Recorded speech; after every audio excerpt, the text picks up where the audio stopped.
Okay. Well, welcome. Hey, tonight we're going to be talking a little bit about Utah law. You know, Utah law is half of your test, right? Well, not exactly. Not as far as the number of questions go. The national law is about 80 questions and Utah law is only half of that. But you got to pass each portion independently of the other. So Utah law is real important. And you know, a lot of folks don't have any trouble with it at all. And some folks say, oh gosh, you got to memorize all those different things. And, you know, how many commissioners and what kind of terms do they serve and how many counties and all these different laws and regulations. You know, it's something that you actually need to know. Yeah, I mean, so we're going to be going through some questions tonight that we know that are pertinent, that are going to help you. And so I suggest you take notes and play well along with us. Now, please ask questions anytime you want, and it can be about any topic, even if it's not tonight's topic, which of course is the Utah law. Fair enough? Now, well, with that rousing response, we'll go ahead and get started. Okay, Dan, let's have the first question, please. Oh, I'm Rick Roller. Let me introduce myself. I'm a longtime real estate instructor, started teaching classes in 1980. Have worked for all the major test organizations and writing questions for them. I used to be the guy they called to make the test questions harder when too many people were passing. But then I gave all that up. I turned coat. Now I just tell you the answers. How about that? And then the gentleman just walked away from his desk. If you can see him, that's Dan Naylor. He is the owner of the school and our producer this evening. Welcome, Dan. Hello, everyone. Glad you're here. I am so thrilled that we have Rick Roller here with us. When he says he knows a thing or two, I can vouch for that. I've seen him teach things. I've seen him in classes for many years. I invited him here because he truly is an expert. So really glad to have him here to teach us. Yeah, and it keeps me off the streets. Okay, all right. So here we go. Let's have the first question, please. Okay, which of these administers a real estate exam? Is it the Attorney General for the state of Utah? Is it the Utah Tax Commission? Is it the Utah Legislature? Who administers? Who administers everything that has to do with real estate, whether it's investigating you or looking at your trust account or taking complaints or doing the caravan where they go around the state every year and talk to all the agents? It is the Division of Real Estate. So which one of these administers real estate licensing? You know, they have staff. When you apply, they process your application. They issue your license. They issue a quarterly newsletter that's fun to read, and they do all that kind of stuff. It is the Division of Real Estate. Now, what I want to illustrate with this question is that you don't have to know the right answer on the exam. You only have to recognize it. You only have to pick it out of a lineup of 4, and that's a lot different kind of learning than if you were to sit down and write an essay. You know, write a 4-paragraph essay on, you know, how this works or how that works in real estate, where you truly have to know something. It is definitely a recognition exam. So if you study hard and you study the right way, you're going to be fine. You're going to be great. And we have these every other Tuesday. You're welcome to come in and ask questions. I also give out my phone number. It's 801-556-8000. That's 556-8000. That's my secret cell phone number, and you're welcome to call me anytime, except for when you're in the exam itself. That you can't call me then, okay? Yeah, riotous laughter from the group. Okay, all right, let's go to the next question, please. If a sales agent applicant had one of these in the last 3 years, it would cause her application to be denied. Which one applies? Misdemeanor for harassment. Okay. All right. Infraction for possession of a controlled substance, you know. Let me see. Got caught with that marijuana coming back from Wendover. Can't do that. Infraction for fishing without a license. Oh, that's pretty dire. Or what about a misdemeanor for misrepresentation? What do you think, guys? Which one do you think a Utah regulator would get most upset by? Come on. Some of you are already tuned in. Which one, guys? A, B, C, or D? That's right, D. D is a correct one. A misdemeanor for misrepresenting something. Now, I don't know how you get a misdemeanor for misrepresentation. I guess you could have a false ID, you know, or something like that. But that would be a misdemeanor for misrepresentation. But you know, those others are not good things, but they're not going to keep you from getting a license. Let's go to the next question, please. T completed a pre-licensing course on March 1, 2017. He passed his license exam on February 1st, 2018. What is the deadline for him to submit his license application? Now, your education is good for a year. So man, he just about messed up on that one. He would have to take all 120 hours over again, except he's kind of slipped in there just before the 1st of March. He got that done correctly. But now that he's passed the exam, how long do you have before you have to submit your application? And it's 30 days. So that would be March 1st, in 2018. Okay. So it's actually, there's a couple of deadlines you're fighting with on this question, right? One of them Rick already mentioned, which was you only have a year for your education. But then the other one is after you take your exam, you only have 90 days to get your license. But it's whichever one comes first in that case. So if you're at the end of your year, like in this case, you just finished your exam on February 1, but now because your education expires on March 1, that's your deadline. But what you see sometimes more commonly is you get your class done quickly, like 3 months, you go take the exam, and then you don't even worry about it. Yeah, I've got plenty of time to get my license, but you've only got 90 days now that you pass the exam. Yeah. So it's kind of it's kind of a deadline that you have to pay attention to that goes beyond the test. You know, so thank you, Dan, for that clarification. Perfect. Okay, next question, please. If a real estate licensee is convicted of driving under the influence or a DUI, what must they do?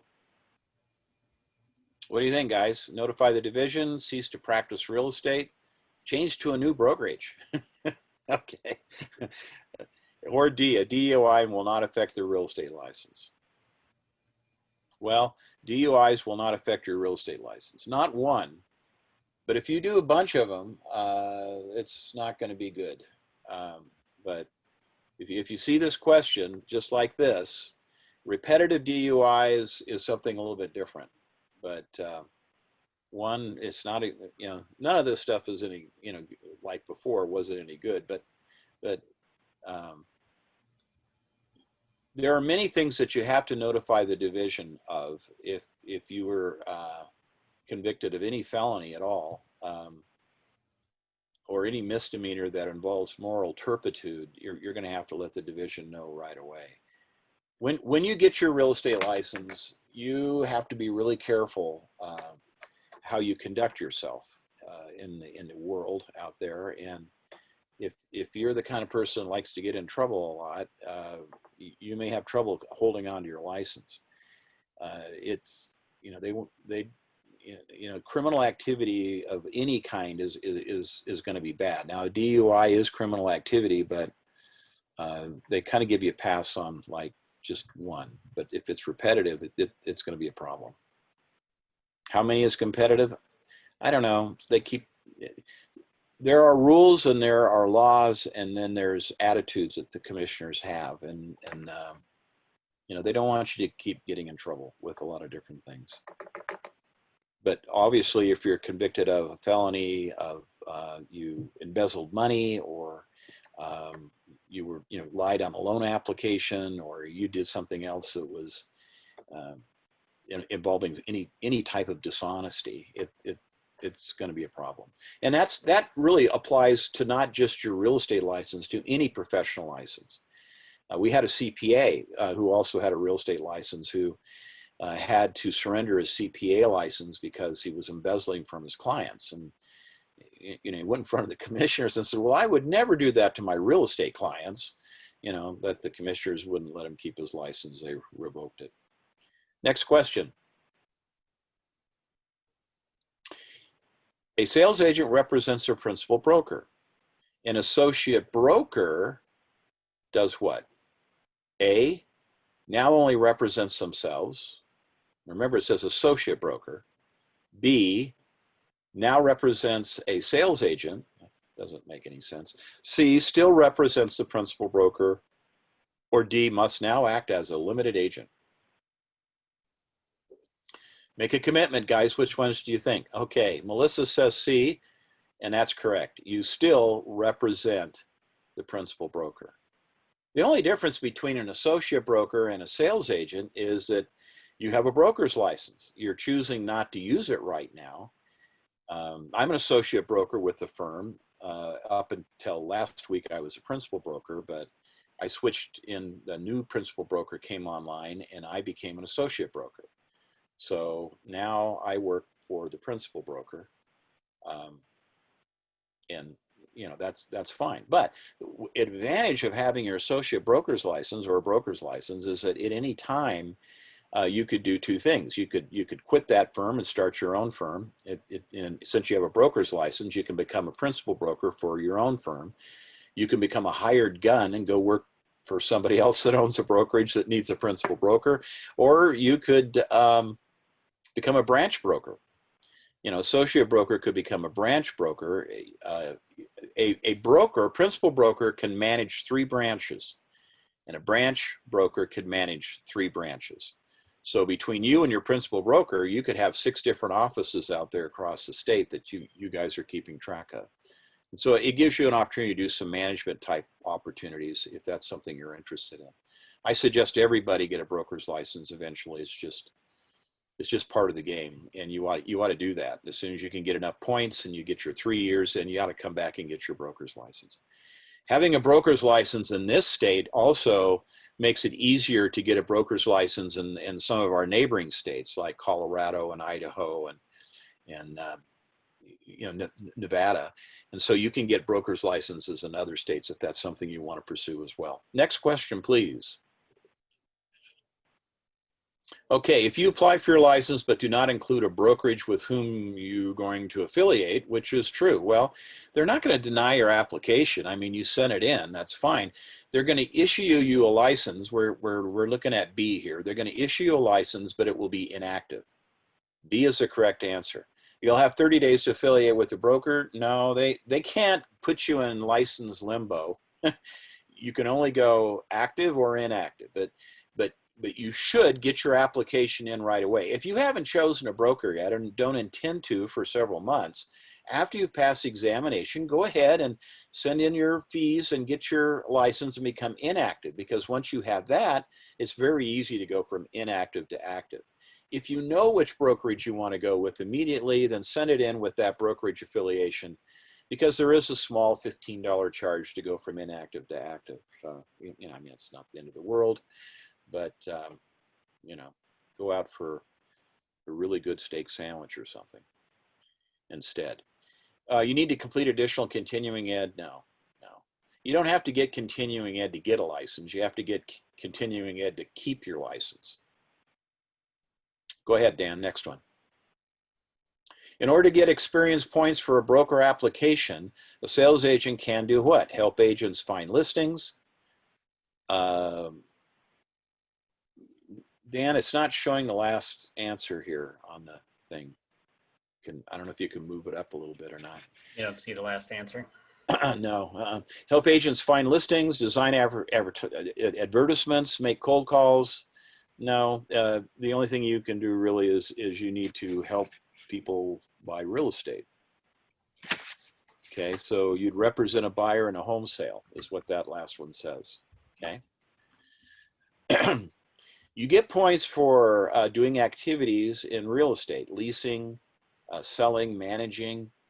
whatever that is, you get various numbers of points, and you have to have a little bit of familiarization with that schedule. You have to know that you get a certain number of points for this or that. I mean, it's not going to be a big deal, but you should have a good basic familiarization with that chart. Okay, the next question. A sales agent fulfills the requirements to get their associate broker's license. No, we already did that one. Where are we now, Dan? Pulling it up here. I guess it's the same but different question. Wow, the market is just, Utah's on fire right now. Well, I mean, California's on fire, and so people are packing up and moving to Utah. We have a lot more buyers than we have houses. It's just a phenomenal time, and Utah ranked extremely high and a good place to live in some of the recent polls out there. That actually is number one as far as our economy goes and whatnot, and the ability to get jobs. So just a lot of people are coming here, folks. And I've seen this happen for many, it's over 40 years I've been in this industry. And one thing about Utah, it's really interesting, is when I started in Colorado, and in fact, I still have a broker's license in Colorado, but I came to Utah in about 1983. And I noticed that when things get bad in the world or in our nation, they get better in Utah. I mean, people pack up and move to Utah. So rejoice. You got that going, Dan? I do. So okay, here we go. In order to get experience points. This was we already did that one. D, the last answer there. You got it. Represent a buyer in a home sale. Next. Okay, the sales agent fulfills requirements to get their associate broker's license, similar to our other question, but now they do not have to disclose their license status. Hey, heavens no. I mean, that didn't change anything. You still have to let people know you have a real estate license. It's just a different class of license. It's, we have sales and we have broker's licenses. Are still required to work under principal broker or branch broker. Must work more hours than a regular sales agent. Must still act as a limited agent, okay? You're still required to work under a principal broker or branch broker. Because you're associate broker. If you want to have your own company, you become a principal broker or a branch broker. Okay, so those are your choices. We already covered all that. Next question, please. A licensee must provide a home address to the real estate division or the division of real estate. Which of these is appropriate? Street address, office address, P.O. box, friend's street address. Okay. What do you think, guys? It just makes sense. You have to tell them where you live. Now, you can request at the division because your license status is public and people can pull that and they can see what address is associated with that. You can request at the division that they have a P.O. box, or you could put your company business address on there. But the division must know what your address is, because that's how they can send notices to you, require you to submit records and get a hold of you. So you have to do that. That's not an option. But you can tell them, if you want to keep your residence private, you can use a P.O. box or you can use your company business address. But the division has to know where you are. Next question, please. If a licensee leaves his brokerage and joins another brokerage, how soon must they notify the division? What do you think, guys? Here's a hint. What do you think? Melissa, bless your heart. Thank you so much. 10 days. 10 days is correct. This is 10-day notification. If you change your name, if you change your address, if you change your broker, any of these things, you have to let the division know within 10 days. So not 15, not 30, and not 5, okay? Next question, please. 10 days. If a license is expired for a year, the agent has 30 days to renew, 60 days to renew, 30 days to renew with a fine, must begin license process from the beginning to get licensed again, including those phenomenally fascinating 120 hours and taking a test again. So what do you think, guys? It's going to be what? course, it's going to be D, right? Got to do it. So don't let your license go. I mean, you can to renew your license, you have to get CE credit if it's active. If you're in a position where you were called out of the country for a while or whatever, or you decided you needed to do something else real intensive and put your real estate license to the side for a while, you can go inactive. And when your license comes up for renewal, oh gosh, I haven't got my CE credits done, but you're inactive. So you can pay the fee and then they will go ahead and renew your license inactive. And then when you go from inactive to active, you have to catch up on most of your CE credit. You know, it's not, you know, you can be inactive for years and they're not going to add up all that CE credit for all those years, but you know, they will evaluate where you're at and tell you what CE credits you need. And it's usually not a whole lot more than what you do if you were renewing every 2 years with your 18 credit hours, but sometimes they want you to do a little bit more. But they'll look at that, and a lot of it will be the rules and regs. They want to make sure you can't just take any CE class. They want you current on the rules and regs, particularly if you've been absent for a while. Next question, please. Before we do that, do you want to just briefly go over, or I will just real quick, if your license does expire, say like my license expired on August 25th right now, then, well, they always happen at the end of the month in Utah. So they always go, so if it was August, it would go to August 31st. So if my license expired August 31st and today becomes September 1st, then my license status is technically expired. So I can't do any license activity as soon as it expires. But as long as I renew within the 30 days, all that it takes is a late fee to get my license active again. But if I wait after 30 days and up to, I think it's 6 months, then they tack on an additional 6 hours of CE that you have to do. So 18 hours plus another 6 hours, so 24 hours. But then if you go beyond 6 months and before that first year comes, then they tack on another 18 hours, which adds up to a total of 42 CE hours that you got to do if you go 6 months past your expiration. But then once you get to that year part, which is what this question asked, once you get to a year, then your license is kaput and you just got to start all over. Yeah, got to start all over. Yeah. Yeah. All right. My wife did that. Oh, well. On a real estate agent's first renewal, it must have completed the what, guys? The 4, 6, 8, or 12-hour new agent course. It's the 12-hour new agent course, okay? This is a special course that on your first renewal, you must do this course. So you have to have 18 credit hours in order to renew, 9 of which has to be core. Well, this 12 hours is all core. So that would fulfill the core part of that requirement. So you'd need this class plus 6 other hours, which would be fairly easy to get in order to, if you're joining the board of realtors and you want an MLS key and you want to be able to get in properties and that sort of thing, then you have to join the National Association and the state and the local boards. And they make you take some orientation classes and an ethics class. And so you're going to have plenty of credit hours, but you're going to have to get this 12-hour class. And a lot of places you can take it. We have it online here at the school. And I've been teaching it once a month down in Lehigh, right in Old Town Lehigh. And if you'd like to come to my class, you're welcome to come. It's free. You know, I let all our students from the Institute of Real Estate Education come for free.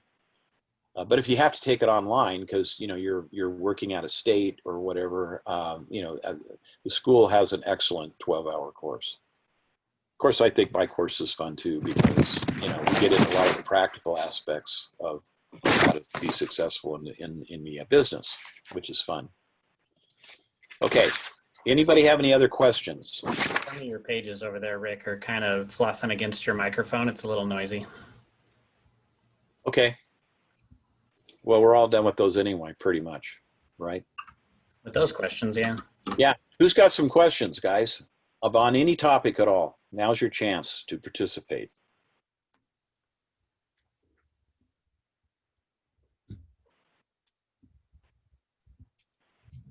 Anybody? Okay. Well, let me end with a little story then. Years ago, I was privileged to have in my class a gentleman named Tim Hutton.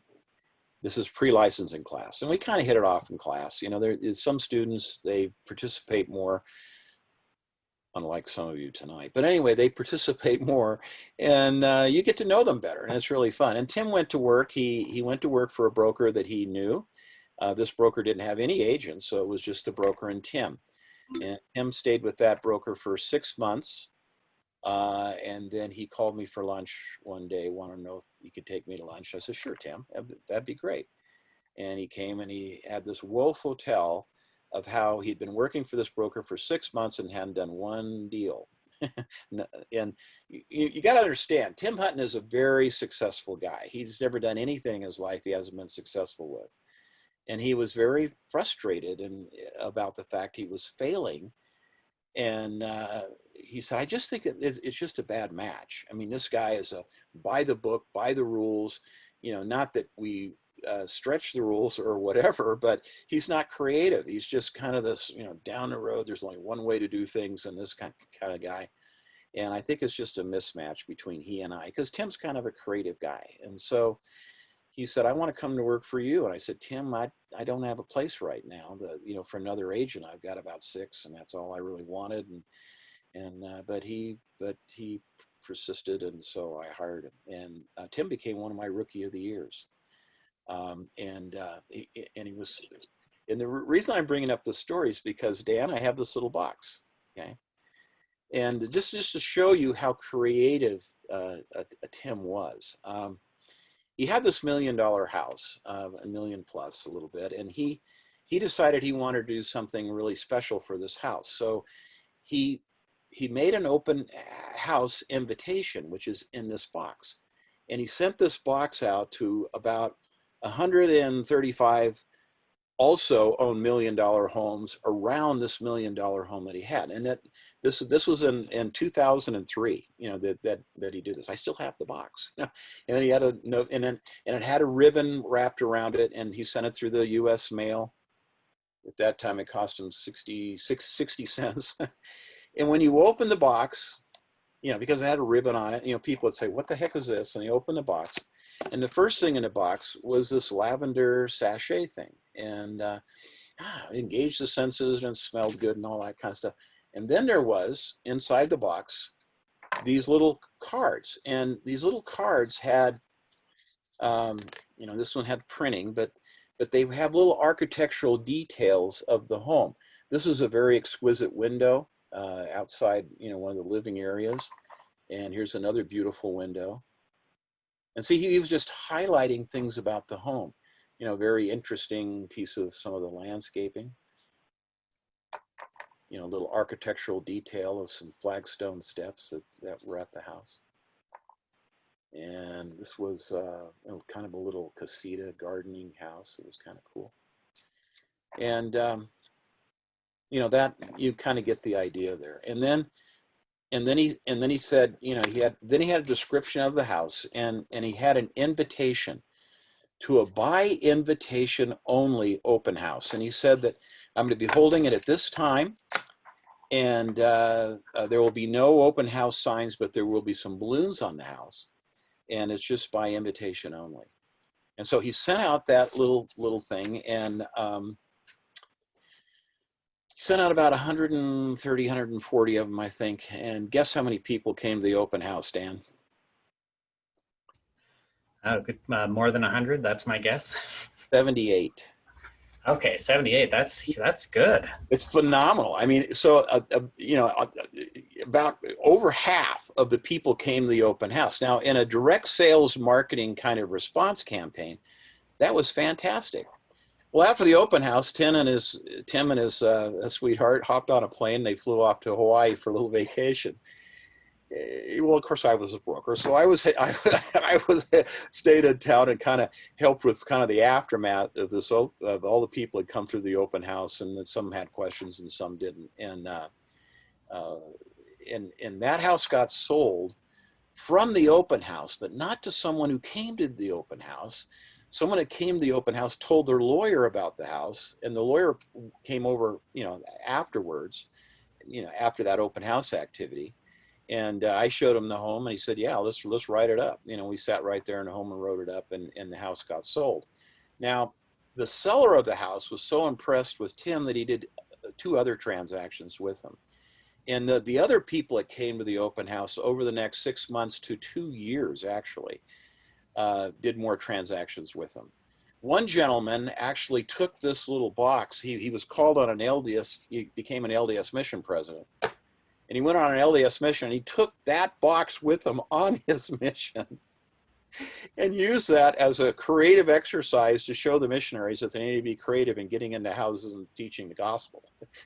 So when he came back from his mission, his children had been living in his house. He decided he didn't need that big house anymore, called Tim, sold that one, and then Tim sold him another house.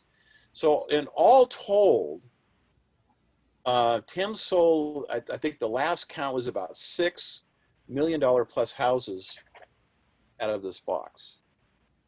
And I just wanted to share that with you because this is a fun business. This is a business where you can take your creativity, your talents that you have. You may have talent in high tech. You may be this person that really understands how to do social media marketing. You may have editing skills and making videos.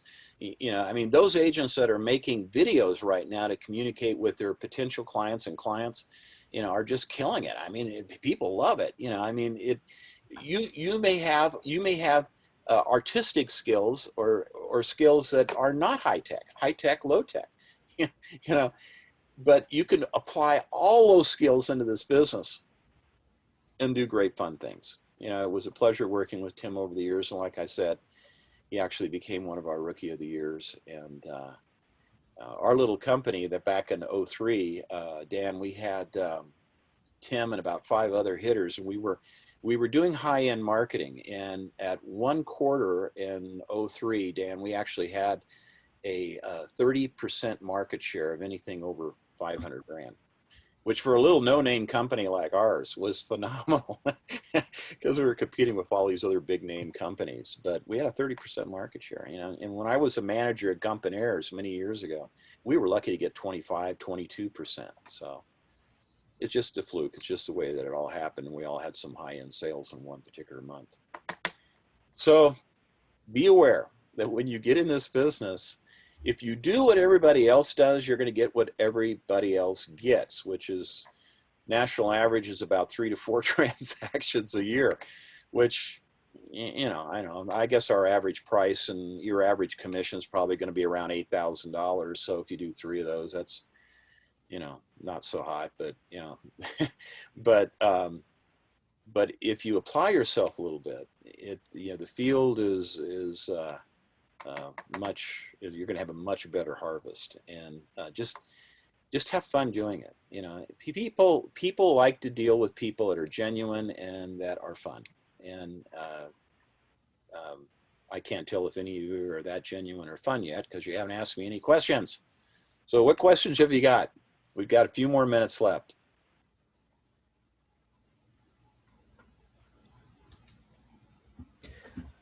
While they're thinking of questions, anybody feel free to unmute, ask questions in the chat. Go ahead and jump in and just ask whatever questions you'd like. But while they're thinking about it, I was just thinking about our topic today about the real estate commission. And I attend the commission meetings all the time. They don't invite me, I just show up because I want to hear what new rules they're doing, right? I want to know what kind of changes are coming down the pipe in the real estate industry. Which is a fantastic thing that Dan does for the school because he keeps up on all the rule changes, makes immediate changes. So your information you're getting at the school is current, which is very important. Yeah, it's great to be able to get that information while they decide it, because then it still takes 90 days for it to become law. And so that gives our school 90 days to go through the processes. And once you own a business, you'll know that processes take time. So for us to get it into the online class, for us to get it into record some new audio or video, and to, get it into the textbook and everything, it's a little bit of a process. But that's why I go and get all the news before it hits the end of the row. So, but this month we actually got 2 new commissioners, and as they want you to know in the class, the commissioners that they put in there, there's 5 of them, right? Right. These are not paid employees of the state. These are just practicing brokers who they try and pick people who have a lot of experience in the industry, who know the industry and have a lot of experience with the contracts and things, so that they can understand and interpret the problems that we're facing and kind of work together to come up with solutions, new rules to solve new problems that we're having. One of the hot topics that they're all talking about right now is something that they call wholesaling, which is where somebody will try to sell a contract for a house without actually buying the house. So like I would go to Rick and say, I want to buy your house for 200,000, because in the back of my mind, I think, I bet I could sell this house for 230,000. And if Rick decides that 200,000 is a fair price to me, then I go under contract with Rick. But then I take my contract, and before I buy the house, I sell that contract to buy the house to somebody else for 230,000. So then I net the difference, whatever that would be. In this case, it was $30,000. Now, was what I just did, was that brokering the transaction? And it's easy to see why you would say, yes, it is, but there are some who argue that the legal language doesn't say that it is exactly brokering. And so what the commission is trying to decide right now is, should this be regulated the same way as when an agent represents someone to buy a house? Should it be regulated the same way with the same fiduciary duties and everything? So that's something that they're debating right now. So the rules about that haven't been fully developed yet. That's still in progress. But it's cool to see that in action, to see them looking at new industry issues and bringing up those things. But you've got your 5 commissioners who are volunteers. Essentially, they're assigned by the governor, but they basically volunteer their time. The only compensation they get is, like, we have one commissioner from St. George, and they reimburse her to come up to the commission meetings up in Salt Lake City every month. But they don't get any compensation besides that.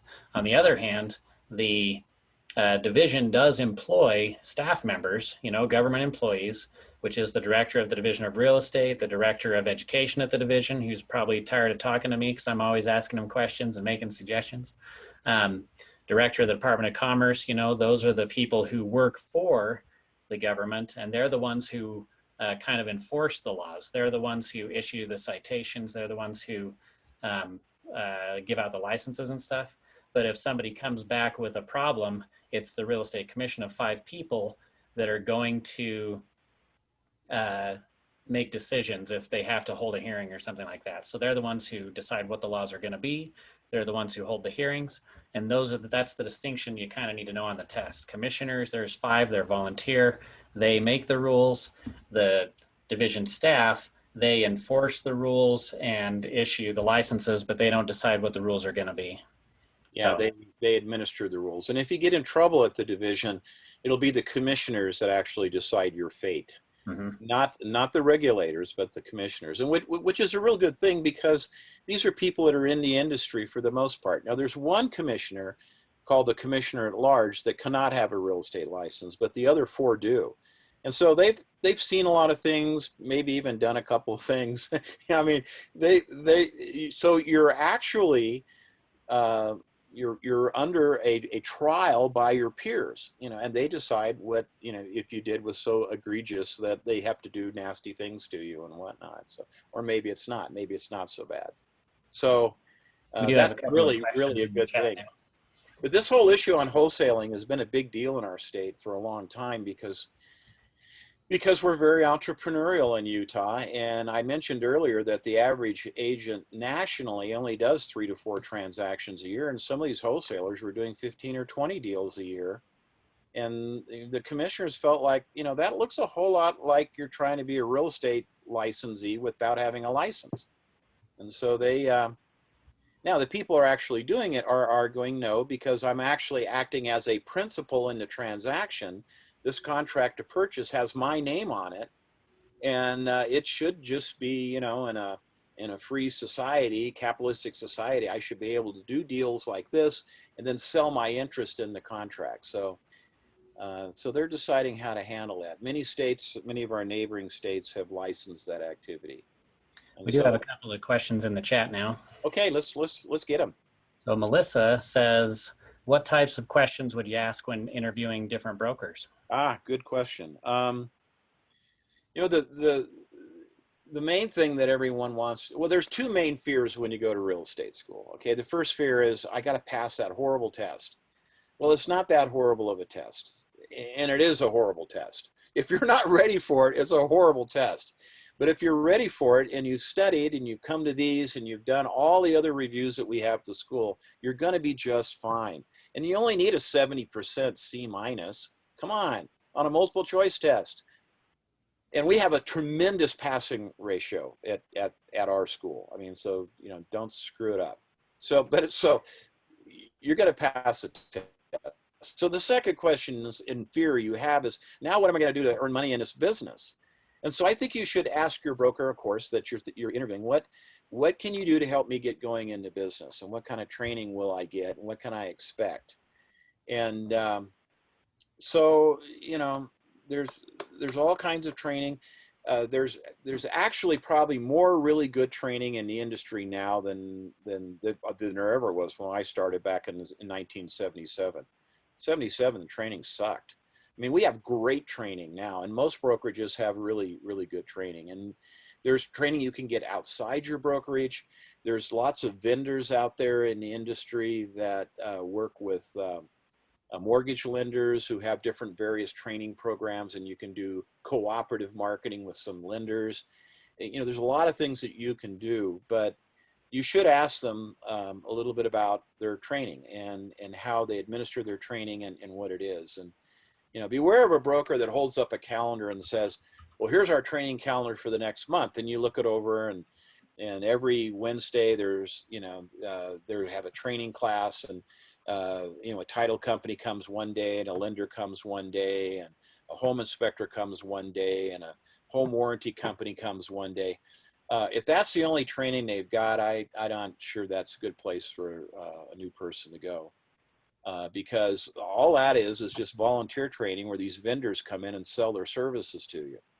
And they talk about, why their services are important and that type of thing. The training you need to know is you need to know, what can I do to hit the bricks running? What can I do to get out there and make deals quickly, to get people to know that I'm in the business? How do I promote myself, and that type of thing? And, there's a lot of things you can do even right now, even though you're not, in real estate school, and you cannot solicit business without a license. I want to make that clear. You can't go to your friends and say, hey, I'm in real estate school, and when I get licensed, I want your business, okay? And I even have some cards made up. I don't know who my broker's going to be, but you can't do that. That's against the law. You can only solicit with a license, okay? Okay, but I have a little video on that. You can go to my website, rickroller.com, and there's a little website. There's a video on there that talks about things that you can do while you're in real estate school that don't violate that. I mean, if you're a big YouTuber, or probably not YouTuber, but if you do Facebook, you can get on Facebook and say, hey, guess what? I'm learning about real estate, and I learned today all about land description, and every meets and bounds land description has to have a point of beginning. It's really fascinating, and you talk a little bit about what you learned without asking for any business. All you're doing is sharing what you're doing in your life, which is fine. Now, when you get a license, you can ask for business, but before then you can't ask for business. But there's two challenges you're going to have, and one of them is when your friends and family and people you know think of you, do they think of real estate, or do they think of you as a teacher or whatever you're currently doing? They think of you as a teacher, whatever you're currently doing. So your first challenge is to change your identity in their mind. And it's a very simple process. You just send them a number of mailings about real estate and then call them on the phone and talk to them a little bit about real estate. It's easy to do. The second step you have to do is you have to prove performance, because they all know someone that got into real estate and failed and got right back out. So, and you're not going to be one of those, you know, but you got to prove it to them. And so that's another series of letting them know you're working on selling this house, you got that one done, now you're working on this house, and so forth. And I explain a little of that, I think, in one of my other videos on my, but there's 6 sources of business that'll give you about 87% of all your commissions your first 2 years in the business. And we can talk about that another time, but that's some of the stuff I talk about in my 12-hour class. I think you should come to my 12-hour class, and I think you ought to do it your first few weeks in the business, and because I'll teach you a lot of that stuff. And then your broker will teach you some of that stuff too. Okay, someone else had another question. Can you get hired as a, and I couldn't read the whole question. You get hired as a real estate agent without a license. Will the broker hire you without a license? Brokers can hire administrative staff to do different things. If you're real good with computers and you can create flyers and that type of thing, a lot of brokers might hire you as an office administrator that helps the agents put together flyers. There's all types of secretarial type things that you could do, putting properties on the MLS, you know, more of an administrative type, secretarial type thing. And you don't need a license to do any of that. You don't need a license to run around, deliver keys, or to put up signs and that type of activity. But I guess being in the environment, you can watch and learn to see what other people are doing in order to make it. And so, yeah, there are some of those types of positions available, but you certainly don't need to be in real estate school in order to get those. I have a friend right now, Brenda Nelson, up in Roy, who is looking for an administrative assistant, and it's not a licensed position. So there are those kind of opportunities. Yeah, but it's cool that you are in school, because, you know, oh, Melissa knows Brenda. Okay, very good. Because you'll just have more of a background, you can actually help more. You know, I mean, you'll have more of an understanding of the rules and the basics and the terms in the business. I mean, we speak a whole different language in real estate than we do on the street. I mean, when's the last time you ever had anyone come up and talk to you about hypothecation? I mean, it just doesn't happen. I mean, you know, that's putting your house up for collateral on a loan, you know. Which is another thing on my website. I've got a Quizlet program that can help you guys with your vocab. And it's all free, guys, and you get it all for free. But that's rickroller.com. Other questions? Those are great questions, guys. Hey, this is Tony. I do have a question. Where I'm just getting into it, and I think most of us are, is there any technology-based things that we need to look at or start preparing for? Yeah, absolutely, Tony. I think you really need to learn how to shoot and edit video. You know, unfortunately, we in the real estate industry are like 5 years behind everybody else in marketing. It's just has always been that way. But those that understand how to shoot and edit video, which is not a hard skill to learn. I mean, if you have almost any Apple device you buy, you know, has iMovie on it. That's all you need to know. If you could take your iPhone and do some films of little houses and use that iPhone and then edit, you know, with some voiceover or whatever on pictures, you know, it's going to serve you well. You know, I mean, it just kills me. You drive around, there's a for sale sign, okay? And on that for sale sign, it says, call this number to get information about the home. You know, and you call that number, and some of them are it's stupid old computer technology. It says, well, this house has 5 bedrooms and 3 bathrooms, and, you know, that kind of thing. I mean, forget that. I mean, or they take you to a website that gives you some basic information, or it just takes you to an MLS sheet that has printed information. Now you want full video. Yeah, I mean, when you put a QR code on that sign and they hit that QR code and they see you and you're talking about the house, and they get to see your personality, that you can joke around with them a little bit. You can talk about the house and you can call them to action. You say, call me right now. Cool houses like this don't last very long. You know, I'll come right over and show it to you. You know, here's my secret cell phone number. And Tony, learn how to do video. It can make a huge difference.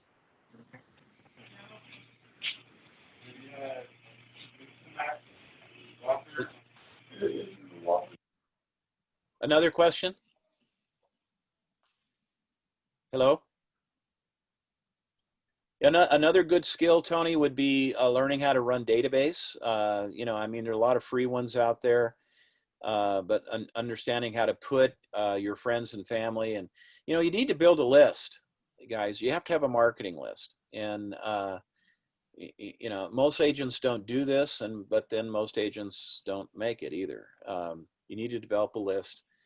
Over the years, that list ought to be 800 people, but to get started, you can get 200, 300, 400 people on your list and then start marketing to them. It's going to make a huge difference for you. Real estate's marketing, you know, marketing yourself, marketing the houses. Using video to market yourself and market the houses is really, really smart. You know, when you might say, well, I'm not a star. Well, you will be, okay? Well, you know, I'm not Hollywood handsome. Well, you don't have to be. Okay. I'm not Hollywood handsome either, but I was rookie of the year back in '78, you know, and I've developed 8 other rookie of the year since then, including Tim and many, many others.